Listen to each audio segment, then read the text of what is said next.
Ik viens jauns uzņēmums, kuriem ir kāda spīdoša ideja par to, kādā veidā attīstīt jaunus produktus, ko varētu piedāvāt ne tikai Latvijā, bet arī plašajā pasaulē, ir mīļi gaidīts. Un mēs ļoti ceram, ka jūs atnāksiet un pieteiksieties šajā atbalsta programmā, kas kopumā piedāvā iespējas jūsu sapni pārvērst par realitāti, piedāvāt iespējas inovācijas pārcelt no tikai idejām uz reālām ražotnēm. Šodien mēs esam Edge Autonomy uzņēmumā, kurš tieši to arī izdarīs. No spīdošas idejas līdz reālajai ražotnē, kas šobrīd piedāvā savus produktus ļoti plašam tvēramam pasaulē, piesaista ārvalstu investīcijas. Šī programma ir tieši tāda mērķa, lai sniegtu atbalstu pirmajos soļos, kas ir ārkārtīgi nepieciešami, lai ideju pārvērstu par realizāciju. Šis ir īpašs laiks, kad ne tikai Latvijā, bet arī plašāk Eiropā un citur mēs runājam par to, cik liela nozīme ir nevis vienkārši inovācijām, pētniecībai, bet tajā skaitā tieši aizsardzības resorā.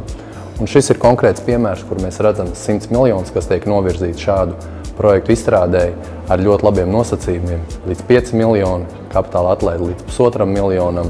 Tā sadaļa, kas ir saistīta tieši ar pētniecību un attīstību prototipu izstrādē, arī aizdevums ar mazu samazinātu likmi. Tā kā aicinam pieteikties, un es domāju, ka šī programma ir tikai sākums.